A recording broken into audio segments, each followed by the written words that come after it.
Qu'est-ce qui nous permettrait de vivre plus dans cet amour avec un cœur, une ouverture de cœur finalement? Qu'est-ce qui est propice à ça? Parce qu'on est beaucoup de personnes sont quand même dans des transes. Hein, ils sont dans la transe peur, dans une transe Oui, comment je vais faire pour payer mes factures, ah non mais on va m'attaquer, ah non mais ça celui-là il va me baiser comme on dit en français courant dans la rue. Alors comment on peut faire pour casser ce cycle-là et passer dans alors ce cycle du cœur? voilà, ce qui est important, c'est de savoir que ce qui existe autour de nous, en fait, c'est notre perception. Hmm. Donc, nous percevons des choses. C'est l'histoire du verre à moitié vide, à moitié plein. Hein, il y a une personne qui le verra à moitié vide et l'autre qui le verra à moitié plein et c'est le même verre. Hmm. Donc, on comprend bien que c'est une histoire de perception. Or, notre culture, et ça c'est ce que je vous dis, c'est la fondation de la compréhension de toute la démarche Toltec, notre culture, notre religion, notre famille, notre nation, tout ce qui nous entoure nous a conditionnés pour voir les choses d'une certaine manière, pour croire les choses, que telle chose est comme ci, telle chose est comme ça, et ça crée tout autour de nous une sorte de conditionnement. Et finalement, on a absorbé en nous les croyances des autres, des croyances culturelles, des croyances globales, mais qu'on n'a jamais peut-être mis en cause, auxquelles on n'a jamais pensé, mais qu'on a fini par croire nous-mêmes. Ces croyances, qu'est-ce qu'elles font? Elles créent un filtre. Si je mets ces lunettes, Elles sont où mes lunettes? si je mets ces lunettes, je vais voir quoi? Je vais voir les choses autour de moi en marron, vert foncé, à travers ces lunettes. Et je vais croire que la réalité, c'est ce que je vois à travers ces lunettes. Donc, le travail très important qu'il est important de faire, et ça, il y a les peurs, il y a les craintes, il y a les vieilles histoires qu'on m'a racontées, il y a les expériences négatives que j'ai eues, il y a les émotions négatives et éventuellement positives, hein, elles sont toutes là, tout est là. Et Et il le y a ce travail filtre. va être de non seulement nettoyer, mais d'enlever le filtre. C'est facile à dire, hein? Alors attention, ça se fait pas en un jour. Mais est-ce qu'on comprend bien que quand on n'a plus ce filtre, on peut enfin ce qu'on appelle souvent dans certaines traditions voir. Dans la tradition chamanique, c'est l'idée de voir. Voir les choses telles qu'elles sont et non plus à travers notre filtre. Mécanique. Distorsion, c'est une distorsion, hein, ce filtre en général. Ça n'est pas la vérité. Mais quand on voit, encore une fois, à travers les lunettes, on est persuadé que c'est comme ça, que cette couleur est vraiment cette couleur et que c'est ça la vérité. Donc, le travail proposé au début, en tout cas par les Toltecs, c'est d'enlever le filtre de ces perceptions qui ne nous appartiennent pas, que Miguel appelle le rêve de la planète. Tout ça, ça a été rêvé, c'est-à-dire ça a été créé de toutes pièces. Et on a imaginé que le monde était d'une certaine manière. Donc, le travail va être d'enlever les lunettes pour restaurer notre vraie vue et puis notre vue de nous-mêmes aussi, notre intégrité.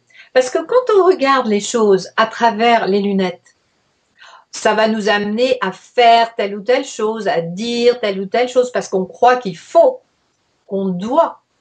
Et on est en fait complètement dirigé par toutes ces injonctions intérieures qu'on a intégrées sans le savoir. Parce qu'on était petit, parce que c'était la seule chose à faire quand D'où on les était petit. rituels après qui casseraient ce cycle.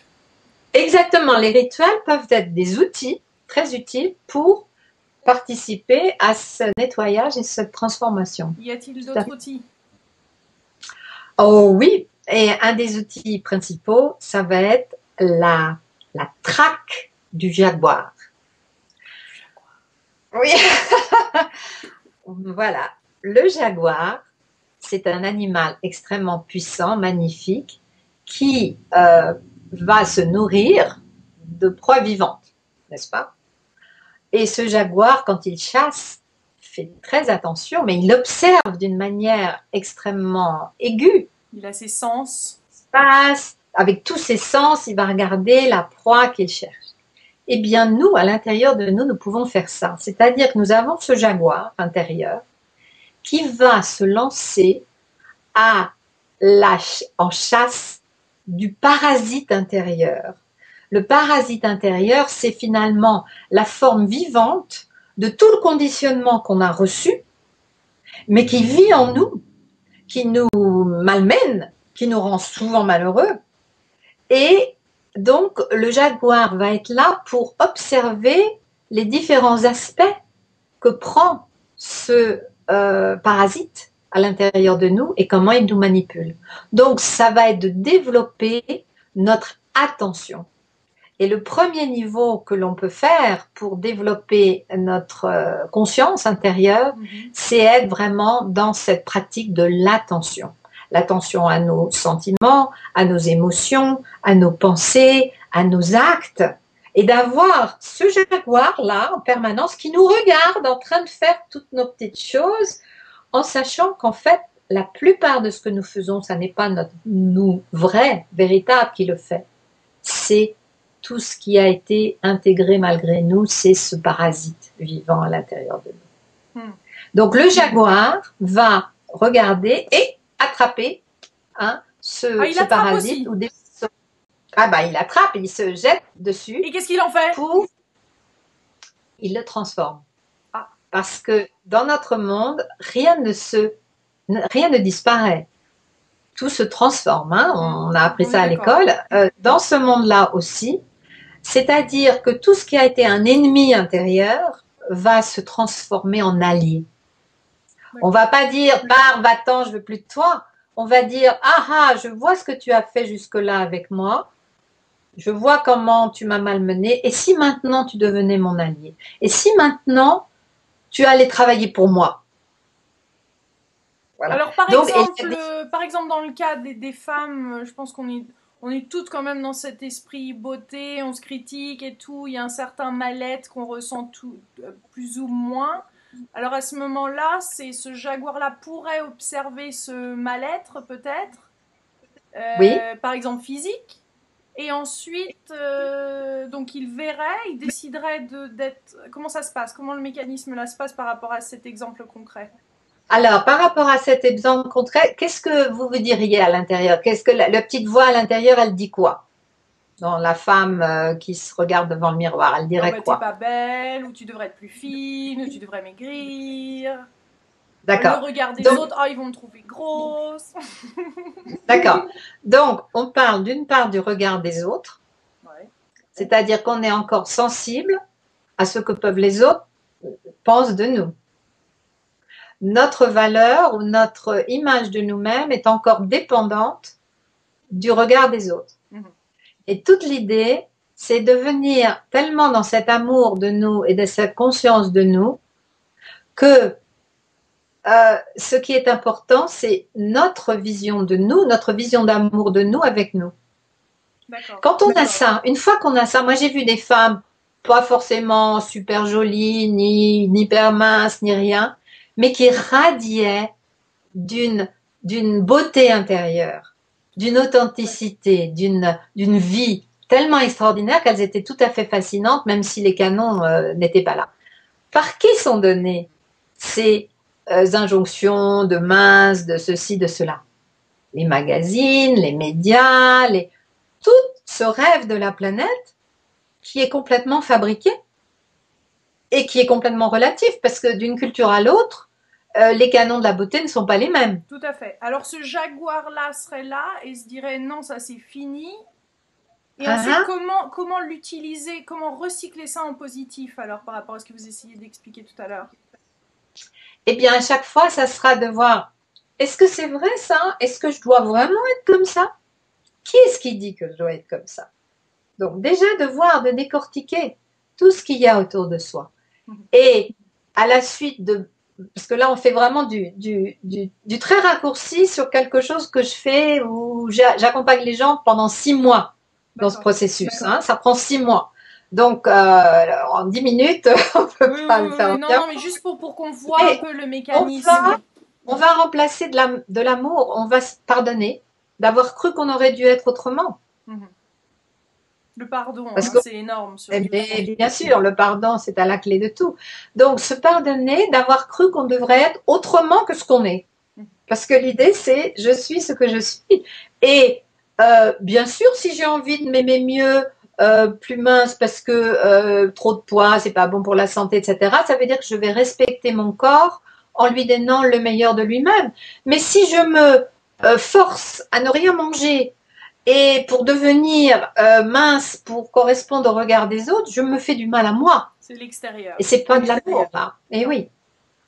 Donc le critère, c'est l'amour de soi, de l'environnement, pour être au mieux de soi par rapport à sa vérité et non pas de ce qu'on raconte à l'extérieur, des histoires qu'on a créées. Alors, Voilà.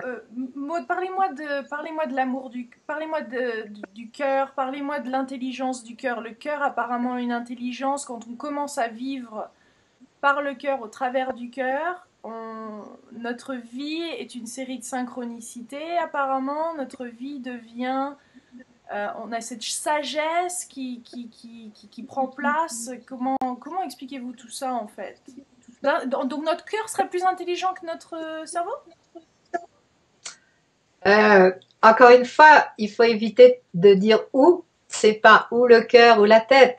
Les deux vont ensemble. On a besoin de tout. On a besoin de notre globalité.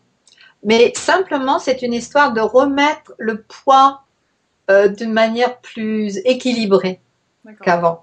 Où effectivement, tout ce qui était mental, et surtout dans notre culture française d'ailleurs, je dois le dire, le mental est beaucoup plus valorisé que d'autres aspects. Le corps est important, donc à respecter. Les émotions sont importantes. Et le cœur, c'est, je dirais pour moi, plus cette globalité de s'accepter, de se prendre tel que nous sommes dans notre globalité. C'est pas un endroit séparé, c'est pas ou le corps ou la tête, c'est cet embrassement, cet embrassage là, je vous fais là un grand un hug de nous-mêmes, où on prend le tout. C'est ça d'être dans le cœur. Et donc, quand on est avec cette globalité, on cesse d'être dans la tension, de vouloir que les choses soient comme ci ou comme ça. Et effectivement, les choses arrivent toutes seules. On les accepte et on les prend parce que on est capable de créer ses intentions toujours. Et donc, on reçoit, parce qu'on a créé la coupe. Pour moi, le Graal, c'est ça. C'est la coupe intérieure que nous créons pour recevoir avec beaucoup de gratitude tout ce qui nous est donné. Et les choses, Miguel, dans la mythologie toltèque, on appelle ça vivre le paradis sur terre. Parce que le paradis est fait pour être vécu ici, et le paradis, il commence avec nous-mêmes à l'intérieur de nous. Donc, ça n'est pas en changeant les conditions autour de nous, on a tous envie de faire ça, hein. Ça c'est classique, bien sûr. On veut changer autour de nous pour que ça aille mieux, mais en fait l'idée c'est de changer à l'intérieur de nous pour voir que tout ce qui est autour de nous est parfait finalement. Et ça n'empêche pas de vouloir continuer à créer d'autres choses, d'améliorer, d'apporter des choses nouvelles pour que ça soit encore plus beau. Mais ça va venir non pas d'un esprit de manque, mais d'un esprit de encore plus beau. C'est là la différence. Et encore plus beau. Et dans le coup, ça devient encore plus beau et on n'est plus dans ce schéma de toujours en vouloir plus. En fait, c'est l'inverse. C'est quand on n'est plus dans cet esprit-là, j'ai l'impression que c'est encore plus abondant. Exactement. Quand je dis encore plus beau, ça ne veut pas dire plus en quantité. Hein. Ça veut dire notre perception est capable de ressentir de plus en plus de beauté, de plus en plus d'amour qu'on a autour de vous, de nous, de plus en plus de connexion, de plus en plus de surprises, etc. C'est ça. Et on a besoin de moins en moins, littéralement. Par exemple, il y a quelques années, j'ai déménagé de ma maison principale pour m'installer dans ma guest house, dans ma petite maison, Parce que j'ai réalisé que finalement ça me suffisait, j'avais pas besoin de tout cet espace et je suis très contente comme ça. Voilà. Donc finalement, cette projection du matériel, comme quoi on a plus besoin de choses physiques, une grande maison, la voiture, l'argent et tout ça, s'efface pour des bonheurs qui sont finalement très simples. Exact, ça peut tout à fait, absolument.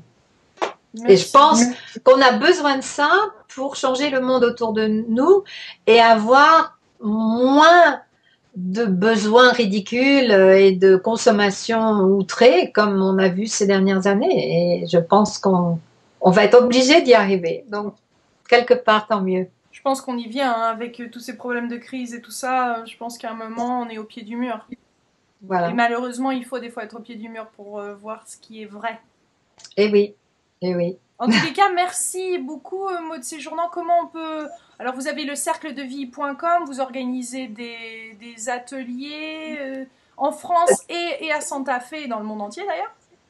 Je travaille surtout maintenant par téléphone à distance parce que j'ai beaucoup de personnes qui sont aussi un petit peu partout. Donc, en allant sur le site, on peut voir comment faire partie de cette formation à distance. Ah oui, de formation de 6 mois, c'est ça? Oui, cette formation à 6 mois à distance, il y a déjà eu plus de 500 personnes qui sont passées par cette formation et je sais que cela a transformé leur vie et ils peuvent être maintenant libres, plus dans la peur et savoir qu'ils sont capables de créer leur vie et de manifester le paradis sur terre. Ah, donc c'est au téléphone et vous retrouvez tous au téléphone et vous en discutez. Il y a des cours et des leçons. Enfin, c'est tout le monde est en Voilà. synchronicité ou est-ce que c'est tout le monde Alors, arrive dans les 6 mois quand ils veulent? non, il y a des sessions qui commencent toutes en même temps, en général en septembre. Là, on est en train de démarrer notre session de septembre. Et puis, en général, janvier ou février-mars, enfin à peu près à cette période. Et c'est un groupe, une quinzaine de personnes, qui va travailler ensemble. Tout le monde est par téléphone et Internet. Et tout le monde a des instructions tous les mois qu'ils vont mettre en pratique pour justement faire cette traque dont on parlait tout à l'heure. Et apprendre à utiliser des outils qu'on va leur donner au fur et à mesure pour transformer l'ennemi en allié. Et donc se retrouver avec beaucoup plus d'énergie, de ressources intérieures pour vivre la vie de tous les jours. Donc quelle est la promesse, enfin pas promesse, mais derrière tout ça, au bout de 6 mois, quels sont les témoignages des personnes qui en ressortent? Ben, allez regarder sur Internet, sur mon site, il y a des commentaires et des témoignages. Et les gens changent de carrière, trouvent l'amour, se changent de pays peut-être. Tout est possible. Oui, c'est arrivé qu'il y en avait pas beaucoup ont peur de faire un changement de carrière, de se lancer dans leur propre entreprise ou de changer leur vie conjugale, etc. On leur dit toujours, pendant les 6 mois, ne faites rien. Ah ouais. Soyez là juste pour faire votre travail intérieur. Pas de décision prématurée, etc. Et puis après, ça va s'intégrer, ça va se mettre en place, et puis vous verrez où vous en êtes et ce que vous ferez. Mais ça va venir d'une force intérieure et non pas le coup comme ça, spontané. Donc c'est quelque chose qui reste parce que les gens vont utiliser ce qu'ils ont appris pendant ces 6 mois pour en permanence continuer à intégrer et à process. Intégrer, oui, bah, intégrer tout ce qui leur arrive, hein, parce que la vie change tout le temps, il y a toujours des nouvelles situations, mais ils sauront utiliser ces outils qu'ils ont mis 6 mois à apprendre, à vivre, à expérimenter, et ils pourront continuer à vivre leur vie avec les meilleurs outils possibles. Magnifique. Voilà. Merci beaucoup en tous les cas de nous avoir expliqué tout ça. C'est absolument fascinant et vous l'expliquez très très bien. Merci beaucoup et peut-être à bientôt.